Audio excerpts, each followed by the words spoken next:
क्या नाम है आपका? लजीज। आपका? उमर। क्या हाई स्कूल कहाँ से किया है आपने? हाई स्कूल में कॉमर्स ली थी। कॉमर्स ली थी आपने? हमने जो कॉमर्स ली थी। तो कॉमर्स से साइंस में कैसे चलेगा? पापा लोग बोले कि साइंस ले लो, जिसकी बात हो साइंस लेना चाहिए। मतलब आपको खुद की इच्छा नहीं थी? बिल्कुल नहीं थी। और आपका? मेरी अपनी इच्छा से।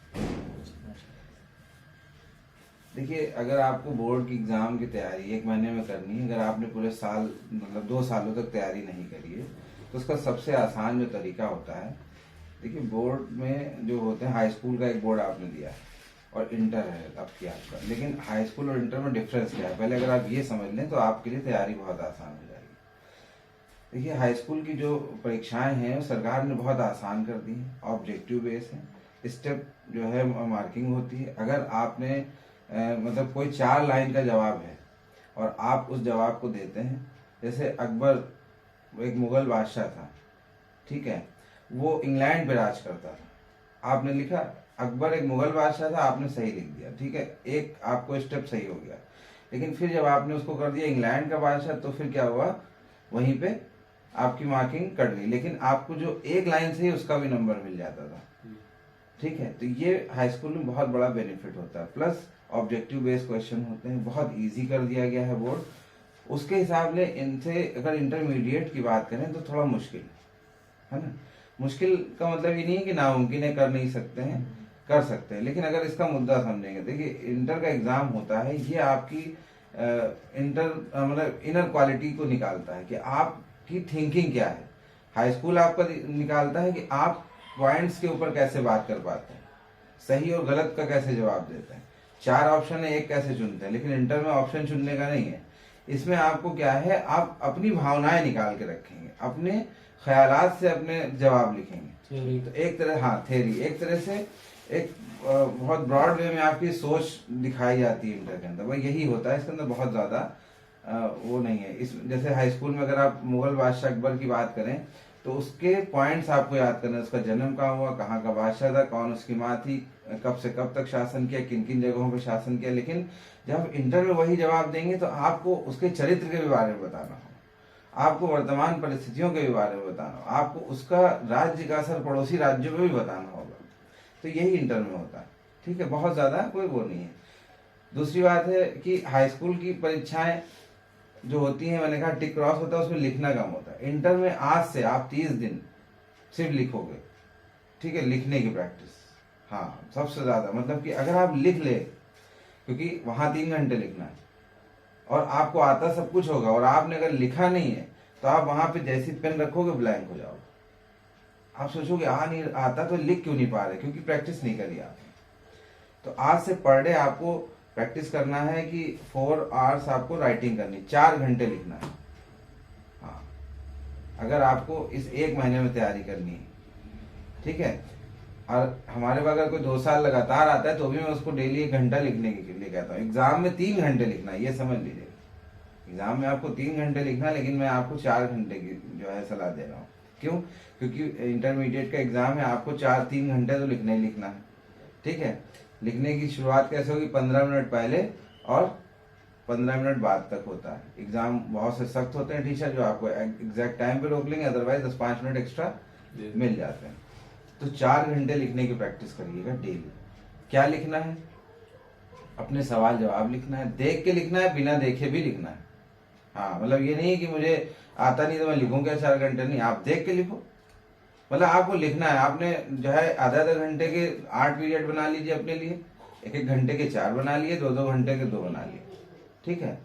पढ़ने का टाइम क्या रखना है आपको? पढ़ने का टाइम वो रखना है अपने लिए जो आपको मुनासिब लगे। जैसे मान लेते हैं आपको लगता है मुझे सुबह पढ़ाई समझ में आती है, तो सुबह आप पढ़ेंगे, ठीक है। के टाइम क्या है, जैसे आपको भी पढ़ना है, सुबह आपको समझ में आता है सुबह पढ़िए, रात को समझ में आता है रात को, दिन में समझ में आता है तो दिन में समझ, मतलब ये बेसिक चीजें हैं, आपको सब बता चुके हैं, लेकिन एक बार हम फिर बता रहे हैं, क्योंकि ये 1 महीने आप समझ लीजिए फिर से पढ़ रहे हैं। आज पहला क्लास है, जिंदगी में पहली बार पढ़ाई कर रहे हैं, जिंदगी में पहला एग्जाम दे रहे हैं, जिंदगी में आखिरी एग्जाम दे रहे हैं। ये सब थिंकिंग होगी दिमाग के अंदर, तभी आप बोर्ड को 1 महीने में क्रैक कर पाएंगे, ठीक है। अब मान लें हमने बताया कि घर वाले कहेंगे सुबह पढ़ो, सुबह बहुत अच्छा होता है, आपको उनका ध्यान नहीं देना। आपको लगता है मुझे रात को 12 बजे समझ में आता है, आप रात में 12 बजे उठ के पढ़ो। ठीक, कुछ लड़के ऐसे होते हैं कहते सर हमारे 8 बजे नींद आती है, हम सो जाते हैं, रात को 1 बजे से 4 बजे तक पढ़ते हैं, तो याद हो जाता है। तो आप 1 बजे से 4 बजे तक पढ़ो, दिन में सो लो, हमें थोड़ी ना इशू है। हमें तो पढ़ने से मतलब है ना, आपको कहाँ समझ में आता है ये मतलब भाई, क्योंकि आजकल लाइफ स्टाइल चेंज हो गई, मोबाइल ने आपकी लाइफ स्टाइल पूरी चेंज कर रखी है। 100% आप लोग मोबाइल के ऊपर टाइम देते होंगे, जिसके वजह से स्क्रीन की एक आदत है, स्क्रीन की आदत ने रात की नींद मार दी है। तो हो सकता है कि आपका जो दिमाग काम कर रहा हो रात ही को कर रहा हो। ठीक है, दूसरी बात है, जैसे आपने बुक उठाया, अब हम बुक से बात करेंगे। जैसे आपने ये चैप्टर पढ़ना है, तो चैप्टर की तैयारी कैसे करेंगे। जैसे एक सिंपल सा है, इलेक्ट्रिक चार्ज क्या होता है। आपने पढ़ा electric charge is a property of a substance due to which it produces electric effect. Simple है, समझ में आ गया, नहीं समझ में आया कुछ इसमें ज्यादा दिमाग न चलाइए, पहले आप पढ़ डालिए, मतलब फर्स्ट अटेम्प्ट में ही इसको समझने, लिखने और याद करने की कोशिश मत करिए। सबसे पहले आपको क्या करना है, बस यहाँ से पढ़ना शुरू करना है और पूरा पढ़ते चले जाना है, पढ़ते चले जाना। अच्छा, आपके लिए है ये, अलग सलाह है, आपके लिए नहीं है, कि आप देखेंगे बहुत से इसके अंदर न्यूमेरिकल क्वेश्चन फार्मूले हैं। मेरी आपको सलाह है, इनको भूल जाइए। तो आप कहेंगे सर पास कैसे होंगे। देखिए, एग्जाम जो होता है बेस होता है 50% थ्योरी के ऊपर और 50% होता है उसके अंदर न्यूमेरिकल। अब आप बताइए इसमें क्या चीज आपको आसान है, न्यूमेरिकल आसान आपको लगता है कि थ्योरी आसान है। थ्योरी आसान है, क्योंकि अगर आप कहते हैं नहीं सर मुझे न्यूमेरिकल आसान है, तो मैं कहता हूँ थ्योरी भूल जाइए। भाई किसी को मैथ बहुत अच्छी लगती है, क्योंकि आप सिर्फ इस समय एक चीज पकड़ पाएंगे, या तो आप इसको समझेंगे या आप इसको याद करेंगे, दो में से एक चीज है। एकदम महीन लाइन है ये, इधर ये समझना है, ये याद करना है। इधर से इधर आप होते हुए टाइम नहीं लगेगा। तो मेरी एक सलाह है, समझने की कोशिश ज्यादा ना करिए, याद करने की कोशिश करिए। मतलब उल्टी इस समय पूरी गंगा बहानी है, अगर गंगा आपने सीधी करके चलाई तो फिर यहाँ पे पास नहीं हो पाएंगे। ठीक है, इसलिए नहीं पास हो पाएंगे क्योंकि आपको समझने का मौका नहीं है। आपको इतना समझ में आ रहा है 1 मीटर बराबर 100 सेंटीमीटर होता है। 1 मीटर कहाँ से आया, कब इसके ऊपर जंग हुई कि मीटर होना चाहिए एक जैसा पूरी दुनिया में, मीटर को कैसे नापा गया, कौन सी ऐसी यूनिट है जो आज भी उतनी बरकरार है जो पहले से थी। अगर कहीं दुनिया में मीटर को नापना चाहे, झगड़ा हो जाए तो किस यूनिट से मिलाएगा, इसमें नहीं जाने की जरूरत। आपको समझना 1 मीटर 100 सेंटीमीटर, इससे मुझे नंबर मिलेगा भाई, ये मुझे तैयार करना है ना, क्योंकि मुझे यहाँ पे नंबर चाहिए। बात समझ रहे आपको। जैसे अभी आपने समझा कि चार्ज, जैसे फर्स्ट वाला क्वेश्चन देखिए, electric charge is a property of substance due to which it produces electric effect. ये एक सब्सटेंस है, ठीक है, बहुत सिंपल समझाने का तरीका है। ये सब्सटेंस है, ये इलेक्ट्रिक चार्ज निकालता है। ठीक है, इलेक्ट्रिक चार्ज क्या है, इलेक्ट्रिक चार्ज एक प्रॉपर्टी है सब्सटेंस की। क्या है प्रॉपर्टी, ये आपके नोट्स ऐसे ही बनते हैं। किसी सब्सटेंस की जो प्रॉपर्टी होती है जिससे वो प्रोड्यूस करे, क्या करे, प्रोड्यूसेस, जिससे वो प्रोड्यूस करे, क्या प्रोड्यूस करे, इलेक्ट्रिसिटी। किसी सब्सटेंस की प्रॉपर्टी हो जिससे वो प्रोड्यूस करे इलेक्ट्रिसिटी, उसको कहते हैं आपका इलेक्ट्रिक चार्ज। बस आपको बहुत आसानी से तैयार हो गया। अब आपने फिर इसको देखा नहीं, कुछ भी नहीं, किसी सब्सटेंस की प्रॉपर्टी जो कि प्रोड्यूस करे electricity, that is called a electric charge. बस आपको याद हो गया, आपने कर लिया। अब हमें इसमें नहीं जाना है व्हाट इज चार्ज, ठीक है, हमें इसमें नहीं जाना है व्हाट इज इलेक्ट्रिसिटी, हमें इसमें नहीं जाना है हु इन्वेंटेड इलेक्ट्रिसिटी, हमें किसी में गहराई में भी नहीं जाना है, क्योंकि 1 महीने में गहराई में जाएंगे तो गोता लगा के रह जाएंगे, वापस नहीं आएंगे, सांस चली जाएगी। ठीक है, हमें ये तैयार हो गया, मीन्स हमारा 1 नंबर का क्वेश्चन तैयार हो गया। दूसरी बात इसके अंदर एक ध्यान रखने वाली और है, जैसे हर एक व्यक्ति किसी ना किसी से जुड़ा है, ठीक है, जैसे आप हैं, अगर अब आपका सृजना हम निकालें तो पहले तो आप अपने परिवार से जुड़ेंगे, आपका परिवार आपकी बिरादरी में जुड़ेगा, आपकी बिरादरी अन्य बिरादरी में जुड़ेगी, वो सारी बिरादरी पूरी इंसानियत में जुड़ेंगी, राइट। तो ये एक शिजरा है। ऐसे ही इलेक्ट्रिक चार्ज को आपने, अब इलेक्ट्रिक चार्ज भी कहीं जुड़ेगा तो जब भी आप तैयार करें तो सबका शिजरा बिरादरी और नेशन सब जोड़ते चलिएगा, तो क्या होगा कि याद करना आसान हो जाएगा। जब भी आपको लग रहा है किसी और में इलेक्ट्रिक चार्ज आ रहा है तो फिर से इलेक्ट्रिक चार्ज एक बार दिमाग में घुमा लीजिएगा, तो एक याद होगा तो दूसरा क्वेश्चन ऑटोमेटिक याद हो जाएगा।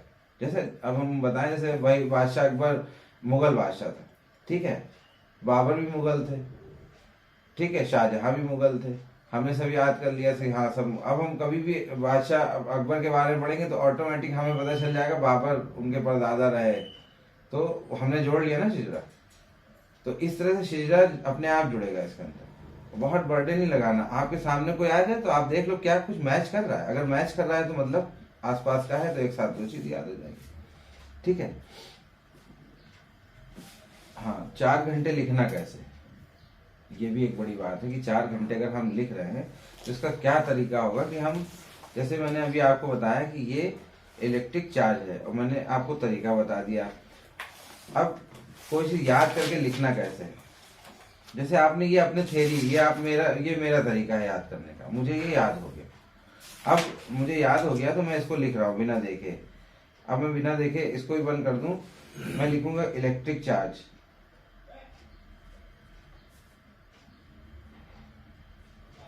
ठीक है। अब इलेक्ट्रिक चार्ज क्या होता है, अब हम अपनी भाषा में लिख रहे हैं, हम साइंस की भाषा को छोड़ करके अपनी भाषा और साइंस की भाषा मिला रहे हैं। Property of a substance which produces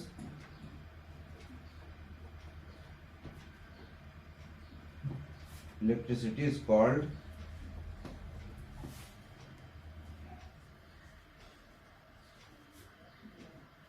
electric charge. देखिए तैयार हो गया है ना, मतलब कुछ भी नहीं करना है। देखिए 3-4 लाइनें मैंने खत्म करके सिंपल आपका बना दिया, आपको 1 नंबर इसका मिल गया। शॉर्ट में आएगा तो 2 नंबर मिल जाएगा, ठीक है, और लॉन्ग में आएगा तो फिर अब आपको पूरी खिचड़ी पकानी पड़ेगी, रिश्तेदारी इसकी निकालनी पड़ेगी, सब जो मैंने बताया ना रिश्तेदारी जोड़ना है। बहुत सिंपल है, बहुत आसान है। एग्जाम को तैयार करेंगे, आपको मेरी भी जरूरत नहीं पड़ेगी, किसी अपने आप से ही तैयार कर लोगे इस तरह से, और आप सिर्फ थ्योरी बेस हो जाएगी, क्योंकि आपका बैकग्राउंड भी साइंस का नहीं रहा है। तो मेरी आपको सलाह है, आप बहुत ज़्यादा गहराई में न जाइए और हर चीज़ को लिखने की कोशिश करिए। लिखेंगे तो तैयार होगा, पहले दिमाग में एकदम डाल लीजिए कि हमें वहाँ लिख के आना है, मुझे वहाँ सुनाना नहीं है, मुझे वहाँ टिक क्रॉस नहीं करना, मुझे लिखना है, तो मुझे लिखना सीखना है, ठीक है। पेन का इस्तेमाल करें आप लोग, ठीक है। पेन जैसे कि मार्कर ले लीजिए 2-3 कलर के, 2 कलर के या 1 कलर का, जो आपको अच्छा लगे। जैसे कि ये ले लिए, लूसेंट ले लीजिए येलो वाला, और एक कोई लाल वाला ले लीजिए। कोई चीज़ आप इसको तैयार, इसको जो है अंडरलाइन, मुझे इतना तैयार करना, ये मुझे समझ में आया। जैसे मैंने बनाया, आप भी अपनी कोई थ्योरी बनाइए, ठीक है। बनाने के बाद लिखो, लिखने का उसको भी, ये अच्छा है कि आपने रफ को कॉपी ऐसी बनाई, क्योंकि हम वाली रफ को नहीं पसंद करते हैं, क्योंकि जब आप उसमें हाईलाइटर चलाते हैं तो हाईलाइट नहीं हो पाता है, इसमें हाईलाइट होगा और दिमाग में बैठता जाएगा। अब जैसे आपने तैयार कर लिया इलेक्ट्रिक चार्ज, ठीक है, डे 1 में। अब इसको दिमाग में कैसे बिठाना है कि हम 30वें दिन इसको हाँ जो है एकदम कॉम्पिटिशन में पार कर जाए। तो डे 1 में आपने इलेक्ट्रिक चार्ज तैयार कर लिया, डे 2 पे जब आप पहुंचे तो आपने नई कोई थ्योरी तैयार करी, लेकिन आपने इलेक्ट्रिक चार्ज को डे 2 पे पढ़ लिया, ठीक है। फिर आपने क्या किया, इसको छोड़ दिया। जब आप डे 3 पे गए तो आपने डे 2 को जो है कवर किया, ठीक है। फिर आपका आ गया डे 3।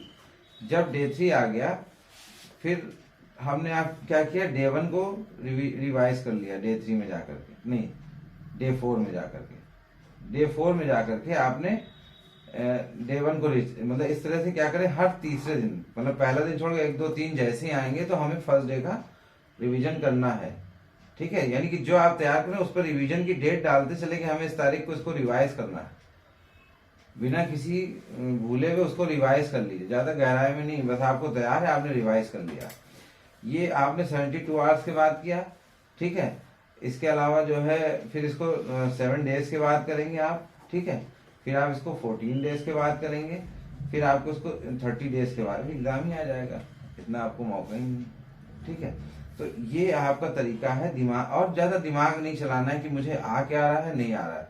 मैं देखो सिंपल एक बात बता दूं, पास होना होगा हो जाएंगे, नहीं होना होगा नहीं होंगे, पहले दिमाग में ही रखिए मुझे पास होना है।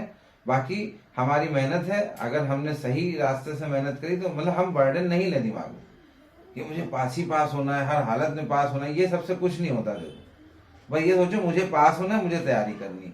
पास और फेल होना मेरे हाथ में नहीं, मेरे हाथ में तैयारी करनी है, तो मुझे ये किताब 30 दिन में करनी, कैसे करनी है ये मेरा काम।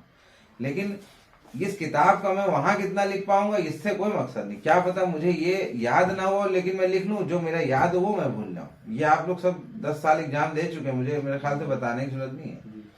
इंटर में इसलिए मैं बता रहा हूँ क्योंकि इंटर में जा करके बच्चे वहां पे ब्लैंक हो जाते हैं, और खास करके जो स्कूलिंग करते नहीं वो ब्लैंक होते ही होते हैं, कंफ्यूज हो जाते हैं। देखते हैं एक मार्क घिसे जा रहा है पेन, अरे भैया मैं तो कुछ लिख ही नहीं पा रहा हूँ, कंफ्यूज हो गए। पता चला आपके नंबर उससे ज्यादा है, आप कंफ्यूज थे कि वो तो पेन घिस रहा था।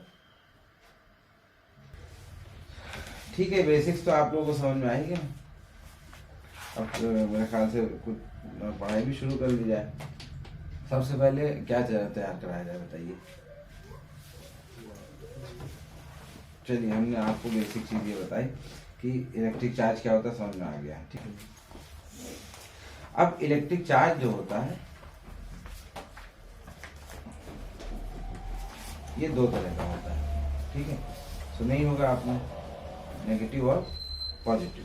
ठीक है, इलेक्ट्रॉन को आपको पता ना करंट क्या होता है, करंट का फ्लो किसको कहते हैं, इलेक्ट्रॉन्स के जो है फ्लो बहने को ही करंट कहते हैं। जैसे मान लें ये कोई सब्सटेंस है, इसके ऊपर जो इलेक्ट्रॉन्स बह रहे होते हैं यही करंट होता है। इलेक्ट्रॉन्स का जो फ्लो होता है इधर से उधर, इसी को ही करंट कहते हैं। तो इलेक्ट्रॉन जो होता है वो नेगेटिव चार्ज होता है। इलेक्ट्रॉन क्या होता है, नेगेटिव चार्ज होता है, प्रोटॉन पॉजिटिव चार्ज होता है, न्यूट्रॉन आपका न्यूट्रल होता है। ठीक है, अब इन्होंने कहा है हाँ एक चीज और भी है इसमें, इलेक्ट्रिक चार्ज की यूनिट कूलॉम होती है। 1 नंबर का क्वेश्चन आता है इसमें। देखिए पूरा अगर आप तैयार करें तो इतने से भी 4 नंबर का है क्वेश्चन, आपकी किस्मत के ऊपर है कि 4 नंबर इसी में फंस जाएंगे। ठीक है, इसमें आ सकता है करंट, मतलब नेगेटिव करंट या पॉजिटिव करंट किसे कहते हैं, एक तो क्वेश्चन आ सकता है। इलेक्ट्रिक चार्ज किसे कहते हैं ये आ सकता है, एसआई यूनिट क्या है इलेक्ट्रिक चार्ज की आ सकता है। ठीक है, ये पूरा उसमें आ सकता है शॉर्ट में। Quantization of charge, the quantity of charge existing on each charge body in integral multiple of the smallest quantity of a charge। अब इनका कहना यह है कि जैसे कोई बॉडी है उस पर अलग अलग बहुत से चार्ज हैं, इन सब को अगर काउंट कर लेंगे तो वो पूरा इसका चार्ज कहलाएगा। इस किसी बॉडी का पूरा चार्ज वही कहलाएगा जो छोटी छोटी यूनिट का चार्ज होता है। ठीक है, कूलॉम क्या कहते हैं, कूलॉम एक साइंटिस्ट का नाम है, उनके नाम पे ही एक लॉ बना है, Coulomb's law. The force of attraction और repulsion between two static point charge is directly proportional to the produce of the charges and inversely proportional to the square of the distance between them। Coulomb का कहना है कि force, अभी हम बात करेंगे attraction की या रिपल्शन की, या तो धक्का दे रहा होगा फोर्स या तो घसीट रहा होगा। ये जो फोर्स होता है ये इनका कहना है कि डायरेक्टली प्रोपोर्शनल होता है। डायरेक्टली प्रोपोर्शनल होता है, किसके प्रोपोर्शनल होता है, जो चार्जेस, यानी कि जो दोनों बॉडी जो चार्ज है दोनों के अंदर, एक का मान लें बॉडी का चार्ज Q1 है और एक का Q2 है। ठीक है, इस Q1 इंटू Q2 और इनके बीच की डिस्टेंस के स्क्वायर के, डिस्टेंस ये है R, इसका स्क्वायर कर दीजिए, ये कूलॉम का लॉ होता है। 1 नंबर में ये आता ही आता है, 10 सालों से आ रहा है, तो उम्मीद है कि ये आपके इंपॉर्टेंट में टिक किया जा सकता है। ठीक है, ये आपका इतना इंपॉर्टेंट है। ठीक, अब एक चीज और भी इम्पोर्टेंट, यहाँ पे एक जो है वो लगा हुआ है के। अब के की जो वैल्यू होती है 1/4 पाई एप्सिलॉन 0। ठीक है, इसकी वैल्यू भी दी गई है, इन्होंने कहा है 9 × 10⁹ न्यूटन मीटर स्क्वायर कूलॉम। अब इतना आपका इंपॉर्टेंट है इसके अंदर, ये आप याद करना चाहें या ना याद करना चाहें, इसमें 2 नंबर के क्वेश्चन यहाँ पे बनेंगे और ये 100% आपको मिलेंगे ही मिलेंगे। ठीक है, ये फार्मूला मिलेगा जरूर और ये आपको मिलेगा जरूर। 100%। बाकी किस्मत की बात है कि ना है वरना आता है। आपको जो है जो बेसिकली तैयार करना है 3 चैप्टर सबसे मेन है। इन 3 चैप्टर्स में आपका ज्यादातर आ जाएगा, ठीक है। तो इसलिए 3 चैप्टर बहुत ज्यादा मेहनत से तैयार करने हैं। 70 नंबर के लिए तैयारी करनी है आपको, ठीक है। 24 नंबर पासिंग के लिए चाहिए आपको। 24 नंबर बहुत मुश्किल नहीं है, जी है ना। अगर आपने सारे जो है ऑब्जेक्टिव तैयार कर लिए थेरिकल, तो थेरी से आपको मिलेंगे 30 नंबर, समझ लीजिए। 30 नंबर आपको पूरे थेरी से मिल जाएंगे। तो इसलिए थेरी तो सबसे मस्ट है, आपकी पासिंग मार्क्स दिलाएगी, ठीक है। बाकी और जो क्वेश्चंस हैं शॉर्ट वगैरह लॉन्ग वगैरह, मतलब आप मान के चलिए कि 70 में से एक महीने में आपको 50 नंबर टारगेट करने हैं, है ना। 70 पे 70 टारगेट नहीं कर पाएंगे आप, ठीक है। 50 नंबर टारगेट करिए तो आप पास हो जाएंगे। फर्स्ट डिवीजन या सेकंड या फर्स्ट में के बीच में जाएंगे आप। और बाकी आपकी अगर मेहनत बहुत अच्छी चली जाए तो बहुत अच्छी बात है। चीज़ें जितना छापेंगे उतना दिमाग में छपेगा। जब आप तैयार करेंगे, तैयार करने के 3 स्टेप होते हैं। पहला होता है, मैंने आपको बताया, अंडरस्टैंडिंग कहते हैं हम इसको, ठीक है। दूसरा होता है इसको क्वेश्चन के हिसाब से तैयार करना, और तीसरा होता है इसको एग्जाम के हिसाब से तैयार करना, ठीक है। पहले आपने सिर्फ इसको अंडरस्टैंड किया, फिर क्वेश्चन के हिसाब से अंडरस्टैंड किया, तीसरा आप अपना एग्जाम खुद ले लीजिए। क्या मैं लिख पा रहा हूँ? कल इसको बंद करिए, लिखिए।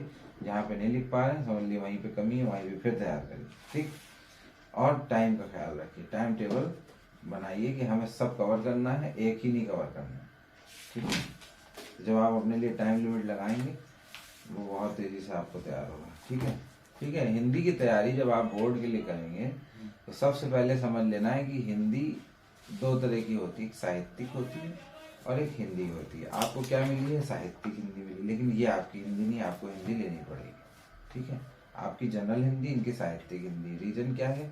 इनके सब्जेक्ट्स अलग हैं, आपके सब्जेक्ट्स अलग हैं। हिंदी आसान नहीं है और हिंदी को तैयार करना आसान है। हिंदी आसान नहीं है कि आप सोचें ये आसान है तो हम तैयार, लेकिन तैयार करेंगे तो आसान है। सबसे पहली बात, जैसे साइंस बेस है 50-50 पे की थेरी और न्यूमेरिकल, इसमें 50% संस्कृत आएगी, 50% हिंदी आएगी, इसलिए ये टफ है ना। क्योंकि इसमें 2 पेपर होंगे, फर्स्ट पेपर आसान है और सेकंड पेपर टफ है। तो ज्यादातर क्या होते हैं, सेकंड पेपर में फंसते, अब तो एक ही में कर दिया गया है, इसलिए हम कहेंगे 50% में आप फंसोगे, 50% आप निकाल ले जाओगे। 50% में जो फंसना है, अगर उसको टेक्निक से तैयार करेंगे तो उसमें भी आप पार कर जाएंगे। उसमें करना कुछ नहीं है, एक्चुअली लोग तैयार नहीं करते इसलिए उनको लगता है एटम बम डाल दिया, जो है वो समझ नहीं पाते क्या करें, ठीक है। अब इसमें एक चीज ये ध्यान रखिए, साहित्यिक हिंदी तो आप कल हिंदी ले लेंगे ना? हाँ, ले लीजिएगा। ये तो डबल मेहनत करा ली तुम लोगों ने। सबसे पहले विकास के बारे में बात करेंगे। तो विकास हम पढ़ाएंगे नहीं, ये आपको याद करना है। 8 नंबर का आएगा क्वेश्चन इसके अंदर, है ना। कितना आएगा एक मिनट देख लेते हैं। 5 नंबर का, है ना। 5 नंबर का इसके अंदर से आएगा आपके सिर्फ इतिहास है, तो इतिहास को हल्के में ना लीजिए, 5 नंबर लाने हैं, ठीक। लेकिन हम आपको बता दें, एक साथ तैयार मत करिएगा इतिहास। एक साथ तैयार करेंगे तो परेशान हो जाएंगे। इसको आपको 10 दिन के अंदर लेकिन तैयार करना है, पूरा इतिहास याद कर डालना है 10 दिन के अंदर। क्योंकि ये जो क्वेश्चंस आप देख रहे हैं ये बहुत गिनती में कम है, बहुत ज्यादा क्वेश्चंस होते हैं, गिनती में बहुत कम है क्वेश्चन, ठीक है। 2 इतिहास है इसमें, तो 5 और 5 10 होगा। यानी कि हम जो कह रहे थे 8 नंबर, वो 8 नहीं है, 10 नंबर, ठीक है। ये क्वेश्चंस आपके बहुत कम है, मतलब ये ऑलरेडी इतने कम है कि हमारे हिसाब से तो इनको तैयार होना ही होना चाहिए। और इसके 1.5 गुने ज्यादा क्वेश्चन है जितने मुझे ये दिख रहे हैं, ठीक है। और इसमें भी सब एक दूसरे का शिजरा मिलता जाएगा, तो ज्यादा दिमाग पे बर्डन लेकर नहीं तैयार करना है, बस तैयार करना है। कैसे तैयार करना है इसको, क्योंकि ये सबसे मोस्ट टफ काम है पूरे बुक का, इसकी वजह से हिम्मत टूट जाती है लोगों की। जैसे इनके द्वारा भारत कला भवन नाम के एक विशाल संग्रहालय की स्थापना की गई थी। इनका नाम बताइए, राय कृष्णदास। अब देखिए इसमें क्या तैयार हुआ कि राय कृष्णदास गद्य आप लिख रहे, एक गद्य के लेखक, 1 नंबर तैयार हुआ। और इनके द्वारा कला भवन भारत कला भवन नाम के एक विशाल संग्रहालय की भी स्थापना, भारत कला भवन की स्थापना किसने की? राय कृष्णदास ने की। और राय कृष्णदास कौन थे? राय कृष्णदास एक गद्य के लेखक हैं। तो 2 क्वेश्चन आपने तैयार किए। अगर आप सिस्टम में तैयार करेंगे और अगर आप सिर्फ रट्टा तो मारना ही मारना 1 महीना और क्या करेंगे, लेकिन समझना भी है, दिमाग एकदम फुल। पानी पीते रहिए, जितना पानी पी पाइए, 8 लीटर तो पीना ही पीना है, ठीक है। हर आधे घंटे पढ़ाई के टाइम पानी पीते रहिए, वरना कुछ दिमाग में नहीं बैठेगा। नसें जितनी दिमाग की खुलेंगी उतना ही तेजी से तैयार हो। पानी नहीं पीते हैं, आदत डालिए पीने की थोड़ी सी, ठीक है। प्रजा हितैषी नाम के पत्र का प्रकाशन किसने किया? राजा लक्ष्मण सिंह ने, ठीक है। अब प्रजा हितैषी समाचार पत्र है। पहली बात तो एक क्वेश्चन ये तैयार हुआ, प्रजा हितैषी एक समाचार पत्र है, ठीक है। गद्य मतलब इनमें ये गद्य के लेखक हैं राजा लक्ष्मण सिंह, उन्होंने किया है। अभी कवि की बात आएगी तो ये भी पूछते हैं कवि हैं कि गद्य के लेखक हैं। तो जब आप गद्य में तैयार करें तो समझते चलिए, अगर कहीं गलती से ये आपके इसमें आ जाए राय कृष्ण, तो आप क्या समझ जाएंगे कि राय कृष्णदास एक कवि भी है। तो 3 नंबर तैयार, एक ही आदमी में 3 नंबर तैयार होगा कि उन्होंने भारत कला भवन संग्रहालय की स्थापना की। गद्य के भी लेखक हैं और कवि भी हैं। अगर क्वेश्चन आगे कि कवि है कि गद्य, तो आप कह सकते हैं दोनों हैं, एक है, कुछ भी कह सकते हैं, ठीक। महिला आंचल किसने लिखा? फणीश्वर नाथ रेणु ने लिखा। तो ये याद कर लेंगे, एक दूसरे से क्विज खेलेंगे और खूब जो है एक दूसरे से सुना उना करेंगे। आप ना खुद भी सुनेंगे। आप क्या करेंगे, बंद करके करने की कोशिश करिए, या आगे क्वेश्चन आंसर हो उसमें ट्राई करने की कोशिश करिए, ठीक है। बहुत आसान है, बहुत मुश्किल काम नहीं है, कर लेंगे ये। इसमें मुझे मेरे ख्याल से ज्यादा गहराई की जरूरत नहीं है। यहाँ लेखक और रचनाएं आती हैं, 2 नंबर मतलब उसी के ही अंदर है। 1 नंबर हारे को हरिनाम, दिनकर ने।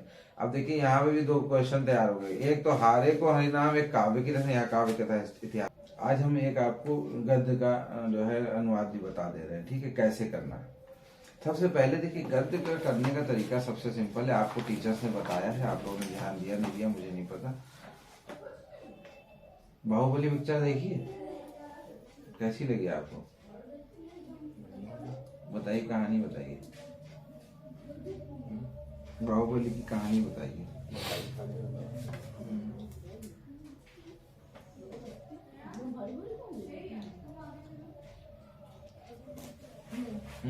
आप बताइए बाहुबली।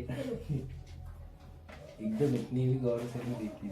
कौन सी पिक्चर आपको सबसे ज्यादा पसंद है? कोई पिक्चर पसंद है?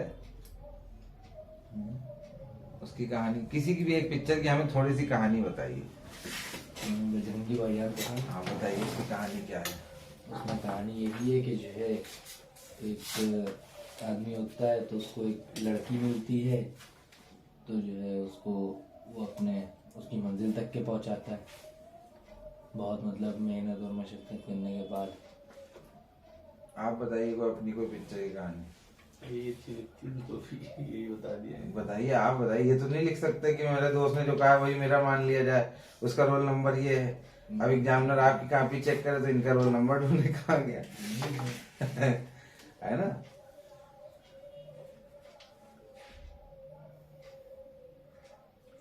बताइए। ये बाहुबली में जो ये राजा होते हैं, इनके भाई इनसे नफरत करते हैं, उनको गद्दी चाहिए होती है गद्दी, लेकिन इनको मिल जाती है, ये अडॉप्टेड होते हैं, वही बदला लेते हैं इनके लड़के आगे। ये देखिए एकदम सिंपल चीज है, इसको बताने का आपको ढंग बदलना पड़ेगा। जैसे बजरंगी भाईजान की बात करें तो आपको कहना पड़ेगा बजरंगी भाईजान एक बहुत ही अच्छी कहानी है, हिंदी सिनेमा में बनी हुई बहुत सारी अच्छी कहानियों में इसका शुमार किया जा सकता है। इसमें एक सीधे साधे व्यक्ति की कहानी है और जो अपनी ज़िंदगी बहुत सुकून से जी रहा होता है, उसके ज़िंदगी के अंदर बहुत ज़्यादा लक्ष्य नहीं होते हैं, उसका सादा जीवन और उच्च विचार उसका होता है। इस तरह से आपको क्रिएट करना पड़ेगा कहानी, है ना। शाकाहारी व्यक्ति होता है, उसकी मुलाकात एक पड़ोसी मुल्क की लड़की से हो जाती है और पाकिस्तान की रहने वाली होती है। भारत और पाकिस्तान की दुश्मनी जग जाहिर होती है, तो एक दूसरे के प्रति जो भावनाएं होती हैं देश की पिक्चर में दिखाई गई हैं, लेकिन इंसानियत ने पिक्चर में जीत हासिल करी। और बजरंगी भाईजान जो एक सरल स्वभाव के व्यक्ति थे, उन्होंने ये निश्चित किया कि एक जो है छोटी लड़की को उसके घर वापस भेजना है विभिन्न प्रकार की विकट परिस्थितियों का सामना करते हुए उन्होंने उस लड़की को उसके गंतव्य स्थल तक, देखिए हिंदी का इस्तेमाल करना जब हिंदी की बात है, गंतव्य स्थल तक पहुंचाया। इस गंतव्य स्थल तक पहुंचने में उनको तरह तरह की कठिनाइयों का सामना करना पड़ा। उनका सहयोग किसी ने नहीं किया, उनको स्वयं की धनराशि भी खर्च करनी पड़ी, है ना। मतलब जितना आप क्रिएट कर पाए, मतलब आपको चीजों को देखना है, बारीकी से बताना है, ठीक है। ऐसी बाहुबली की भी कहानी बहुत सारी क्रिएट की जा सकती है, सेम है। मतलब पहली बात तो हिंदी का मतलब है हिंदी, हिंदी का मतलब उर्दू नहीं है, हिंदी का मतलब जो हम बोलते हैं वो नहीं, ठीक है। जो हमारी लैंग्वेज है, मतलब जो हमारी भाषा है, उसी में ही हमें जो है लिखना है, उसी में ही हमें लेखन करना है। बातचीत नहीं होगा, वार्तालाप होगा। नंबर इसी बात के मिलेंगे, नंबर कटते इसी बात के हैं। आपको आता समय आप सोचोगे नंबर नहीं आया क्योंकि आपने हिंदी का इस्तेमाल नहीं किया। जो व्यक्ति बैठा है एग्जामिनर, वो हिंदी को चेक कर रहा है, वो आपकी त्रुटियां निकालेगा, कहेगा ये फारसी का शब्द है, ये हिंदी का शब्द है, ये यहाँ का है, ये यहाँ का है, क्वेश्चन सारा सही है, 4 नंबर का है, लेकिन हम देंगे इसको 1.5, ठीक है। हिंदी के भी जो है कुछ शब्दों पर भी जो है, हाँ, हिंदी के ही शब्दों पे ज्यादा ध्यान देना, अधिक ध्यान देना।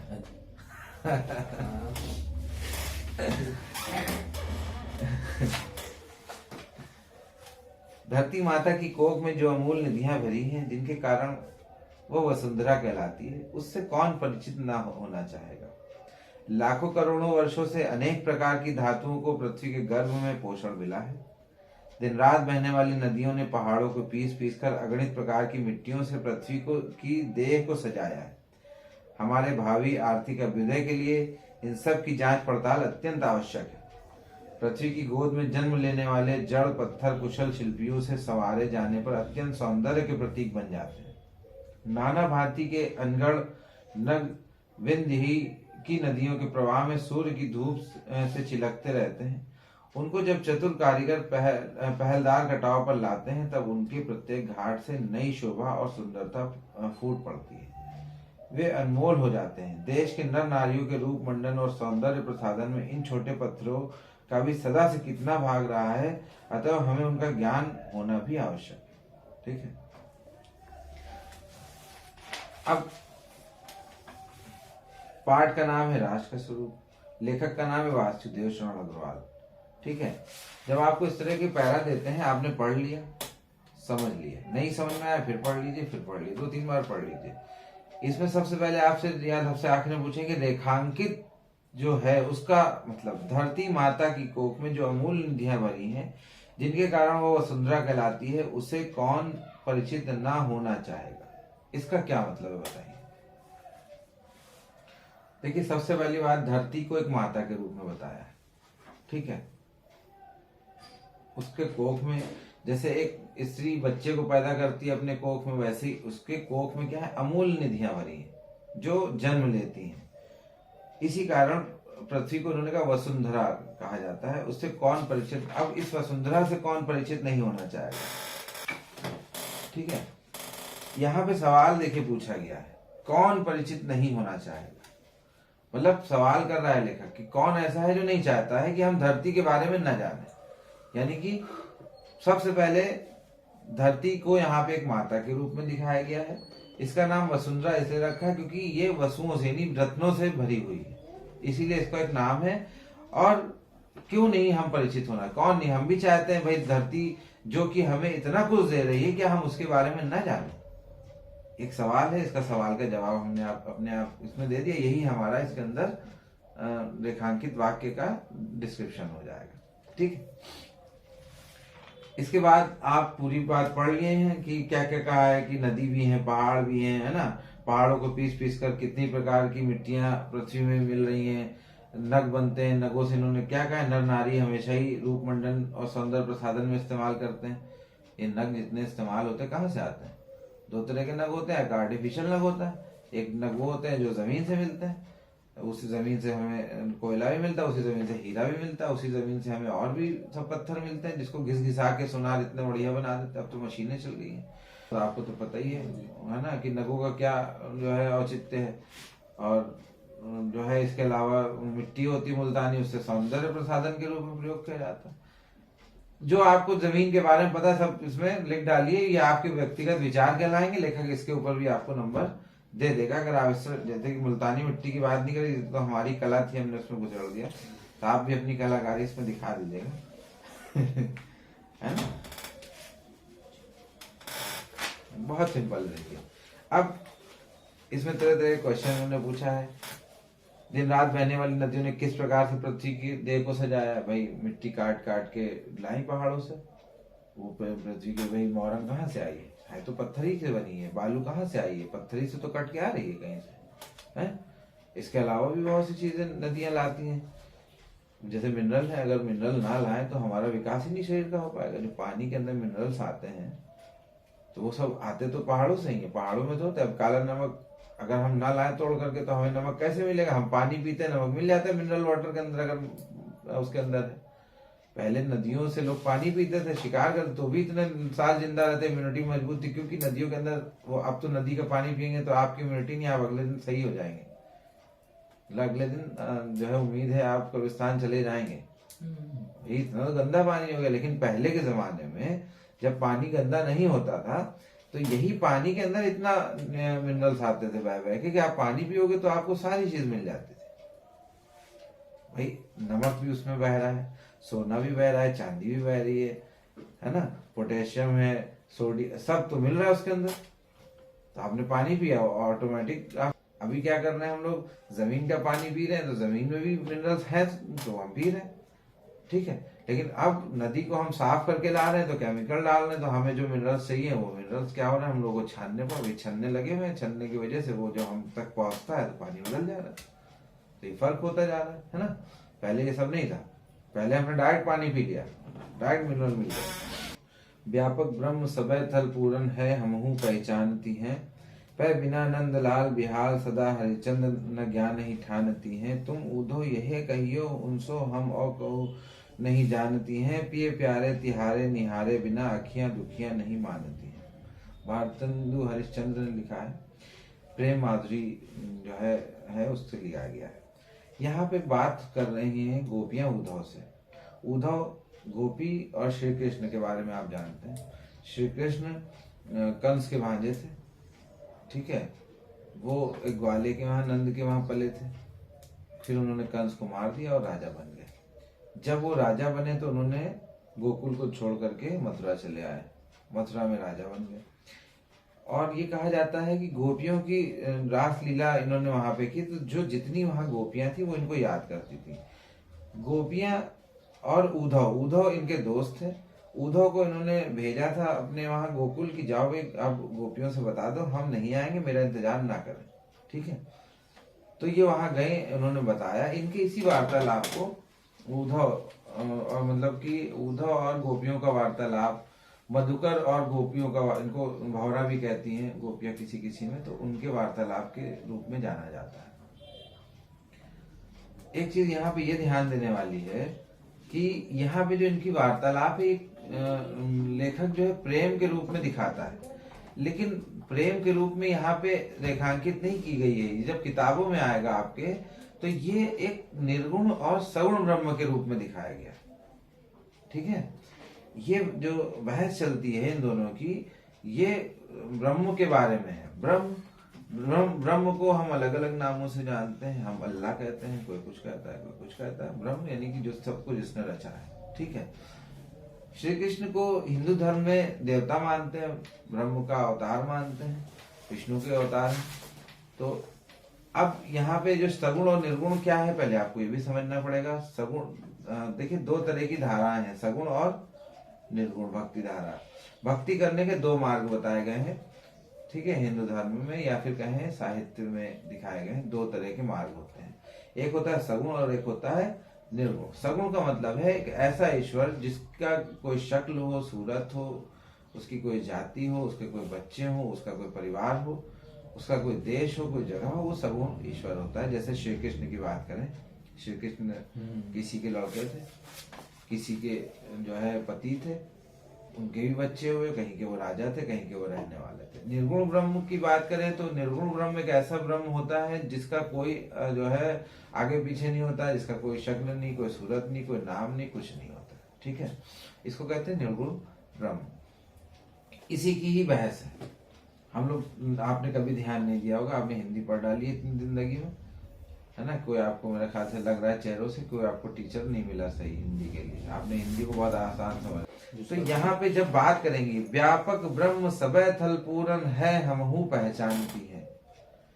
ठीक है, कि गोपियां कहती हैं ब्रह्म व्यापक है, हर तरफ फैला है, हर जगह है, ये हम भी जानते हैं। ठीक है, वह बिना नंद लाल बिहाल सदा हरचंद न ज्ञान ही ठानती। लेकिन सब तुम्हारी बात ठीक है, लेकिन हम नंद लाल यानी कि नंद के लड़के के बिना हम अपने वजूद को नहीं मानते। ठीक है, श्री कृष्ण के बिना हम अपने वजूद को, हम हैं ही नहीं। तुम उधो यह कहियो उनसो हम और कछु नहीं जानती है। तुम उधो ये बात श्री कृष्ण जैसे जाके कह दो कि हम उनके अलावा किसी को नहीं जानते।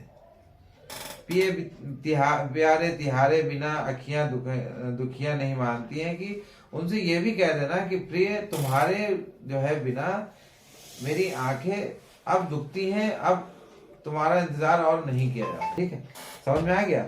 अब मेरे ख्याल से हमने पढ़ा दिया, क्वेश्चन आंसर करना आसान हो जाएगा। गोपियां कहती हैं कि हमें जानती हैं कि परमात्मा जल थल आदि सभी जगह विद्यमान है, किंतु श्री कृष्ण के वियोग में हम सब व्याकुल रहती हैं। उन्हें छोड़कर हमें किसी प्रकार के ज्ञान चर्चा रुचिकर नहीं लगती, अर्थात हम तुम्हारे ज्ञान मार्ग को कोई भाव नहीं देते, महत्व नहीं देते हैं, और हमारा हृदय श्री कृष्ण के अलावा कहीं भी अनुरक्त नहीं है।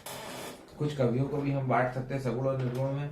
जैसे कबीरदास निर्गुण कवि हैं, निर्गुण शाखा के, जबकि जैसे भारतेंदु हरिश्चंद्र की बात करें या सूरदास की बात करें या तुलसीदास की बात करें, ये सगुण भक्ति धारा के हैं। तुलसीदास श्री कृष्ण के बारे में लिखते हैं, सूरदास भी श्री कृष्ण के बारे में लिखते हैं।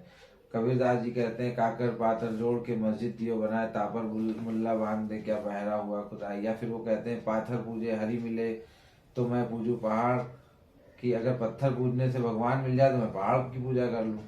भारतीय समाज, आप पढ़ी सकते, भारतीय समाज और संरचना में एक सामाजिक मानचित्र प्रदान करती है। व्याख्या कीजिए।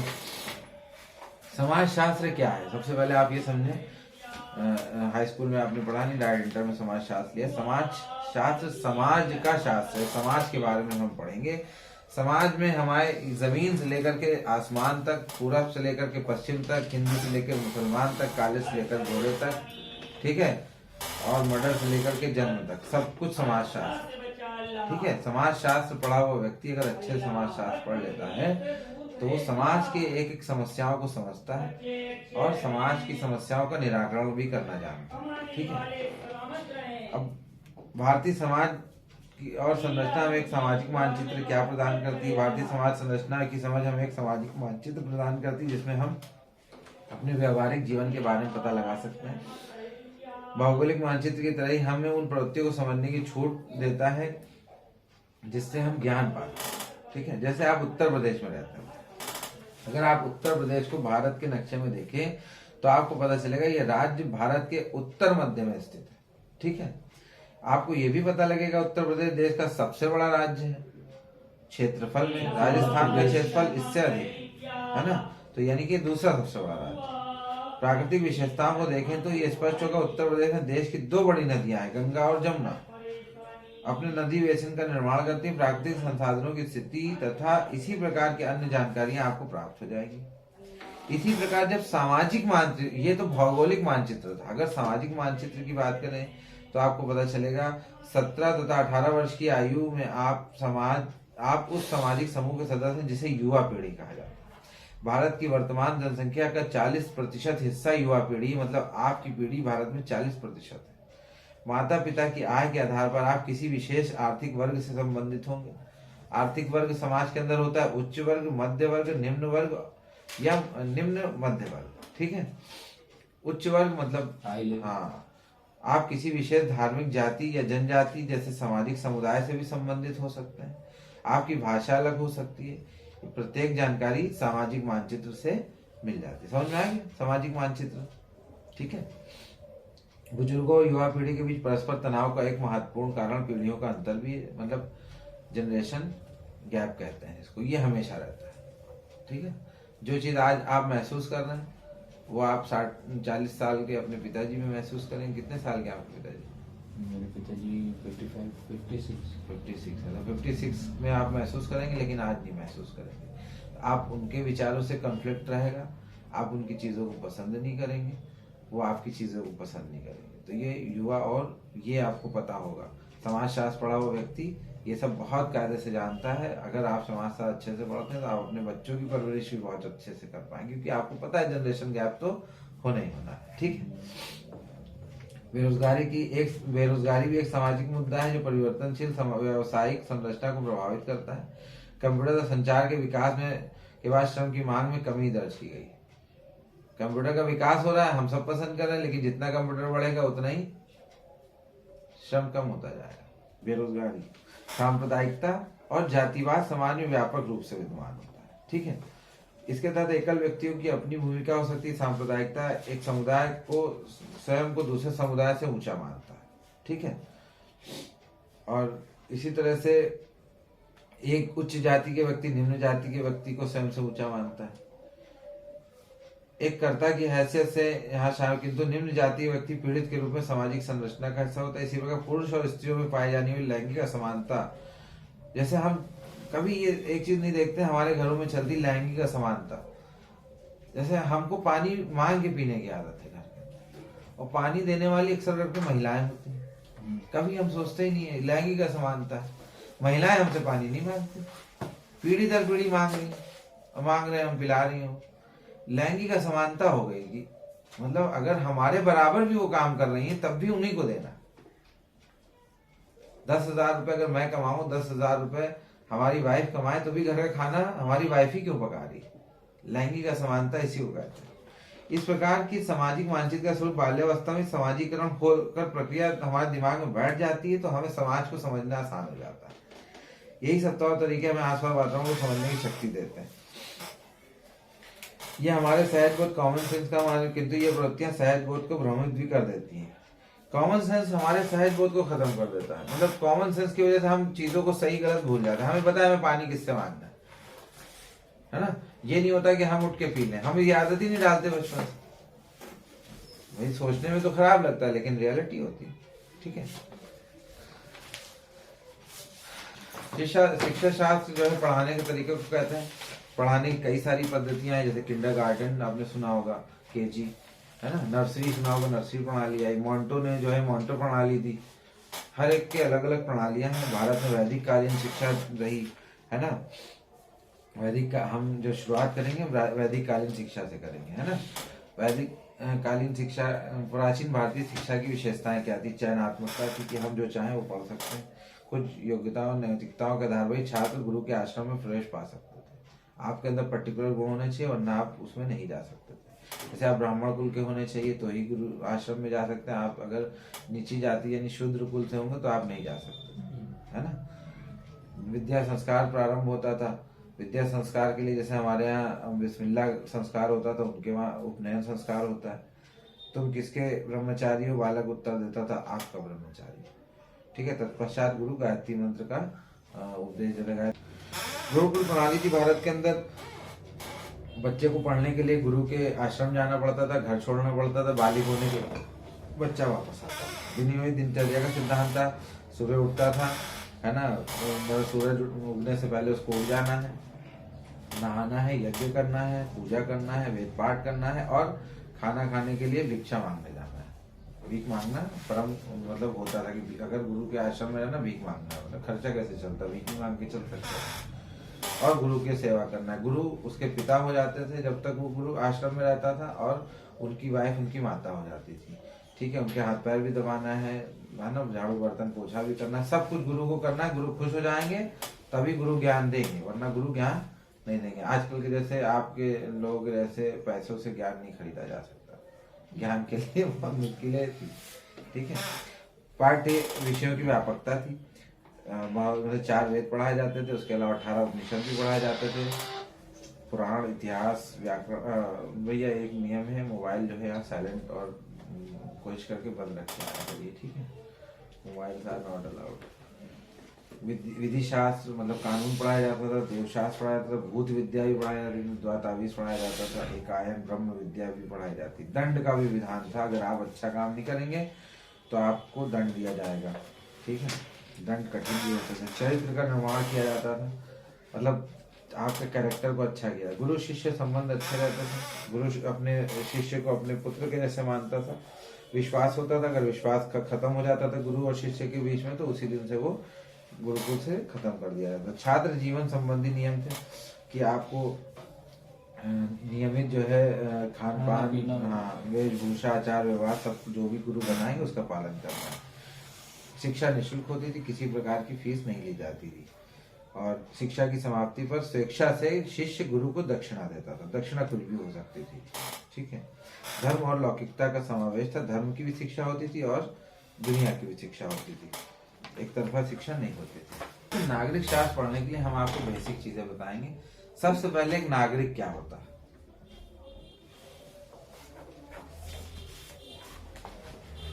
नागरिक यानी कि हम और आप। नागरिक मतलब किसी एक देश में रहने वाला व्यक्ति। तो देश क्या होता है? देश एक पर्टिकुलर भूभाग को कहते हैं।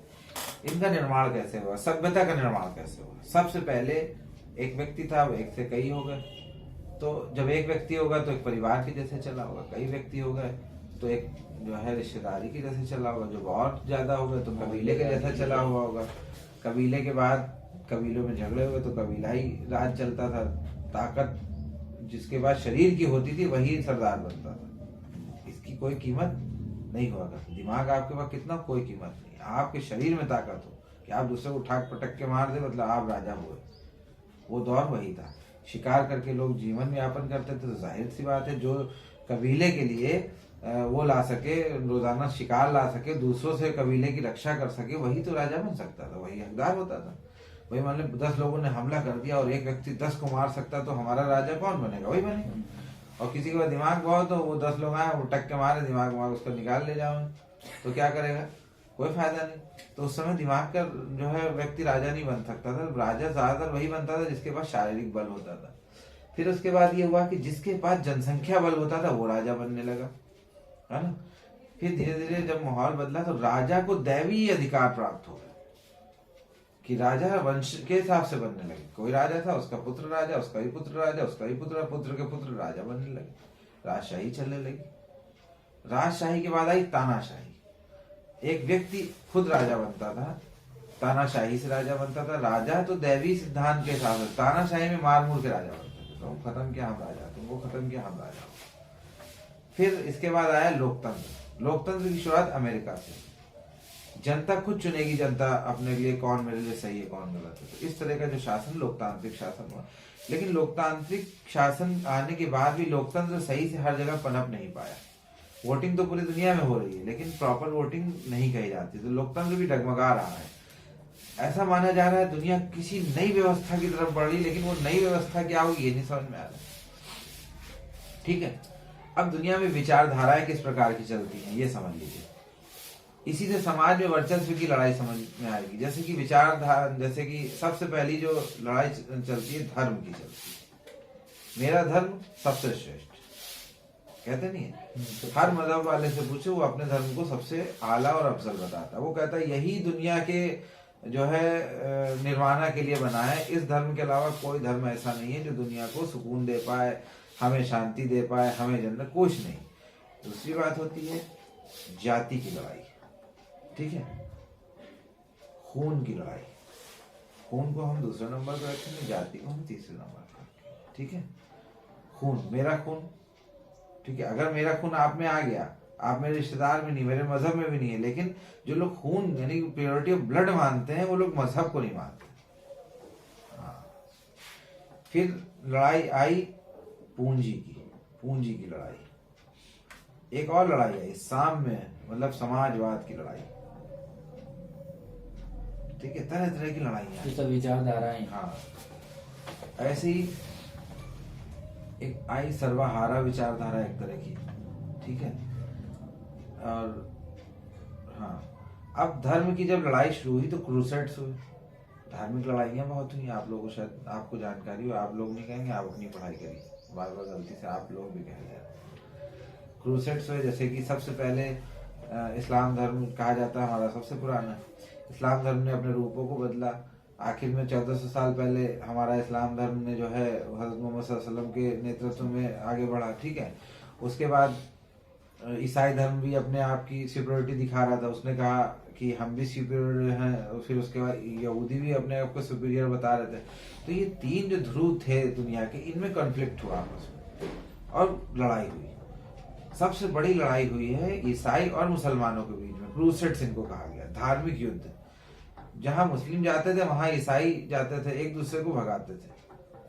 उस दिन दुनिया पे जब मुसलमानों ने राज्य शासन मतलब कब्जा किया जाकर के, उस दिन से कहा जाता है ईसाई मजहब का पतन हुआ। ईसाई अपने मजहब को लेकर के, अपनी मजहब की किताबों को लेकर के यूरोप भागे। यूरोप में उनको इटली में जगह मिल गई, मिलान में जगह मिल गई, वेनिस में जगह मिल गई। वेनिस में वो व्यापारी बन गए, ठीक है। इटली में उन्होंने अपना धर्म क्षेत्र बनाया और पूरी दुनिया में अपना झंडा फहराने की कोशिश करी। इन दोनों की जिन जिन मोर्चों पर लड़ाई हुई वो सारे मोर्चे क्रूसेड्स होते थे। इस्लाम अपने जो है ना जानिसार आगे कर देता था, ये अपने यहूदी पादरी आगे कर देते लड़ने वाले। जानिसार इस्लामिक एक तरह की फौज होती थी जो अपने कहते थे जान निसार ही करने आए, मतलब जान जो है कुर्बान करने हाँ, में। कुस्तुन दुनिया नहीं जीता जा सकता था। कुस्तुन दुनिया के एक अवैध किला था, उसको जीतना संभव नहीं था। लेकिन उस्मान जो थे जब उन्होंने हमला किया, वो अपने वक्त के खलीफा हजरत उस्मान की बात नहीं हो रही है, दूसरे उस्मान है। जब उन्होंने हमला किया तो कुस्तुन दुनिया कहीं से जीत नहीं पा रहे थे। यहाँ तक प्रोडिक्शन भी हो गया था कि ये जीत नहीं पाएंगे, लेकिन ये लोग सितारों को भी मानते हैं सब। तो इनके बाद एक आया कि ये आज की रात का मौका बहुत अच्छा है, आज आप जो करेंगे तो हो जाएगा। इन्होंने पूरी जोर लगा दी एड़ी चोटी का और हमला कर दिया। इसमें इन्होंने सबसे आगे जानिसार रखे। जानिसार का काम तो सिर्फ जान देना था। अब वो तीर पे तीर चलाए जा रहे हैं, जानिसार मरते जा रहे हैं, मरते जा रहे हैं, मरते। उधर उन्होंने पत्थर मार मार के वो पूरा दीवार गिरा दी। उधर से एंट्री मिल गई, उधर पीछे से उन्होंने हमला कर, सब तरफ से उनको एंट्री मिल गई। एक दिन में कुस्तुन दुनिया गिर गया। हजारों साल का शासन था, 1200 साल तक कुस्तुन दुनिया पे ईसाइयों का शासन रहा। उसके बाद आखिर में कुस्तुन दुनिया खत्म हो गया। सल्तनत उस्मानिया की तो नहीं बात? हाँ, सल्तनत उस्मानिया की बात कर रहे हैं। तो इस तरह से क्या हुआ कि कुस्तुन दुनिया जब जीत गया इस्लाम धर्म, तो उस दिन से फिर इन्होंने लड़ाई मान ली। इस तरह के झगड़े चले तो धर्म की वजह से वर्चस्व की लड़ाई चली, धर्म एक विचारधारा। फिर आता है खून, ब्लड लाइन। ब्लड लाइन एक ऐसी विचारधारा है जो आज भी जिंदा है। जैसे कि हिटलर की बात करें, हिटलर क्या कहता है, सुपीरियरिटी ऑफ आर्यंस, आर्य ही सबसे महान है, आर्य के अलावा कोई। उसने धर्म की बात नहीं की, जाति की बात नहीं की, उसने आर्य की बात करी। जाति की लड़ाई चलती है, इसके अलावा हमारी जाति सबसे श्रेष्ठ है, वो हर मजहब में होता है, जाति की लड़ाई चलती है। धर्म की लड़ाई अलग चल रही है, धर्म के अंदर भी लड़ाई चल रही है। धर्म के अंदर भी एक दूसरे को लोग दबाने में तुले कि ठाकुर कहते हैं कि हम श्रेष्ठ हैं, ब्राह्मण कहते हैं हम श्रेष्ठ हैं, दोनों ही शूद्र को दबाते हैं, ठीक है। फिर एक लड़ाई अब चली है पूंजीवाद। पूंजीवाद 200-300 साल से आया है, जिसके पास पैसा है वो दुनिया का ताकतवर है। इस समय पूंजीवाद चल रहा है सबसे। जैसे कि शीत युद्ध की बात करें तो ये दुनिया थी, दुनिया दो हिस्सों में बढ़ गई थी शीत युद्ध। एक तरफ था लोकतंत्र का लंबरदार अमेरिका, और दूसरे तरफ था जो है समाजवाद का लंबरदार। ये पूंजी के ऊपर लड़ाई थी, ठीक है। ये कहते थे समाजवाद। इसका लंबरदार था, क्या नाम है, रशिया, रूस कहते हैं, ठीक है। प्रोनाउंसिएशन सही होता है रशिया, हाँ, RUSSIA, रशिया, ये इसका सही प्रोनाउंसिएशन। हाँ, इसी तरह इसके बगल में प्रशा है। अगर आप रशा को रशा नहीं पढ़ेंगे तो प्रशा को प्रशा नहीं पढ़ो, मुंह टेढ़ा हो जाएगा, हो सकता है लकवा मार जाए, है ना। तो इसलिए सही प्रोनाउंसिएशन हो। हालांकि रशियन शब्दों का सही प्रोनाउंसिएशन होना अपने आप को, आप समझ लिया, अपने आप में आपको निर्वाणा प्राप्त कर देगा कि आप बहुत काबिल हो जाएंगे अगर वहां का प्रोनाउंसिएशन कर लेंगे, क्योंकि आपकी लैंग्वेज ही अलग है, वहां का सामने नहीं पढ़ा तो कुछ भी दिखेगा तो हो सकता है आप गलत से पढ़ो। इतने ज्यादा ABCD घुसड़ दे, जब पढ़ना नहीं मिलेगा ना, डालो क्यों। क्या नाम है आपका? उमर। जैसे उमर है, अब हम उमर लिखते हैं। अब अगर हम यूं लिखें और टी लिख दें उमर, हम कहें टी साइलेंट, तो भैया साइलेंट डाला ही क्यों तुमने, जबरदस्ती डाल दिया। अब रशा तुम्हें लिखना था तो RASHA लिख देते, काम हो जाता। अब RUSSIA हम इसको शाह पढ़ ही नहीं सकते, लेकिन वहां पर शाह होता है। रूसिया पढ़ सकते हैं। हाँ। रूसिया ऐसे अगर पढ़ेंगे तो रूसिया नाम होगा। तो प्रशिया लोग पढ़ते तो है इसी वजह से, प्रशा होता है, प्रशिया पढ़ देता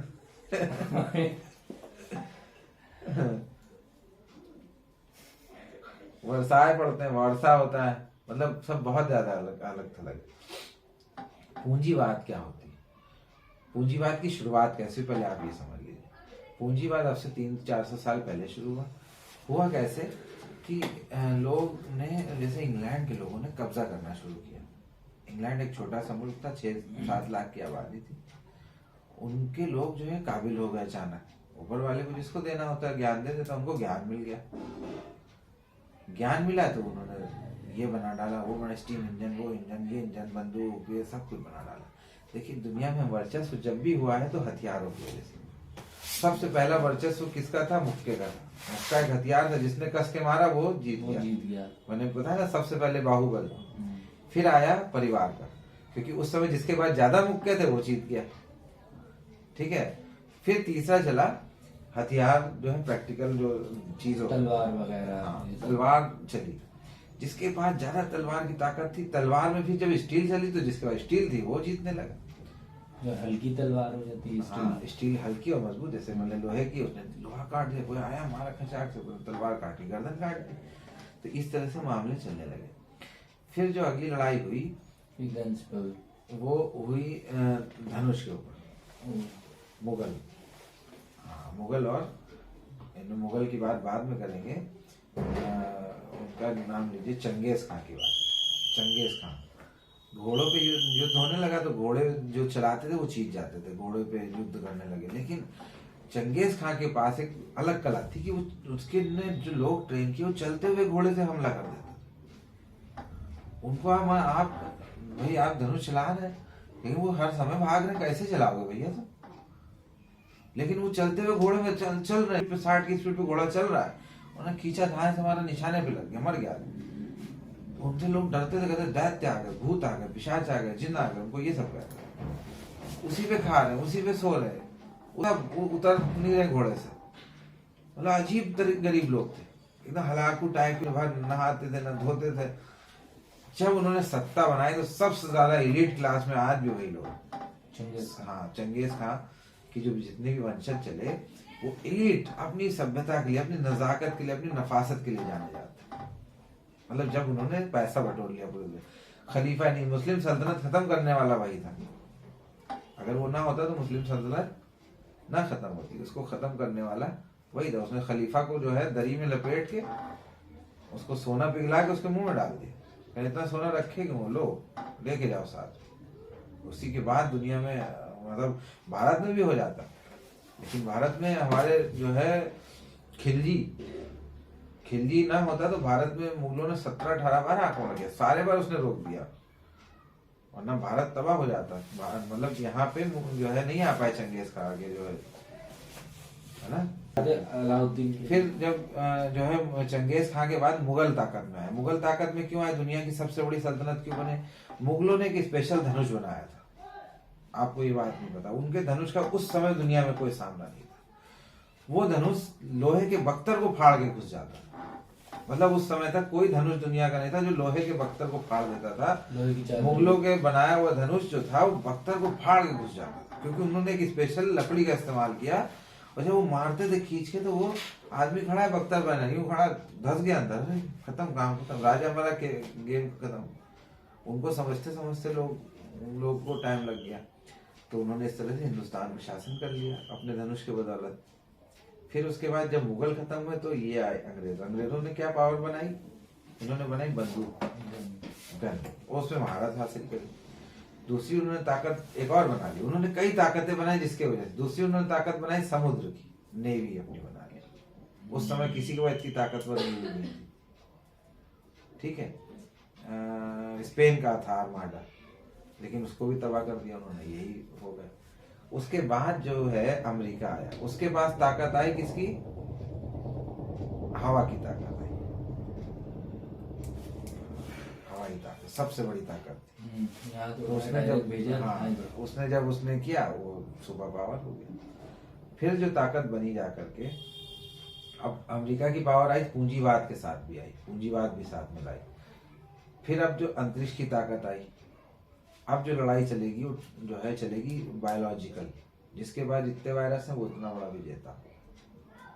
ठीक है, ये आखिरी ये लड़ाई है नहीं। इसके बाद जो लड़ाइयाँ होंगी, लोग सोच रहे थे अंतरिक्ष की लड़ाई होगी, ये नहीं पता चला सबसे बड़ा हथियार तो बीमारी है। तुमसे लड़ाई लड़ने की जरूरत ही क्या है, तुम तो टीवी से मार जाओ है। हाँ, ये तो बात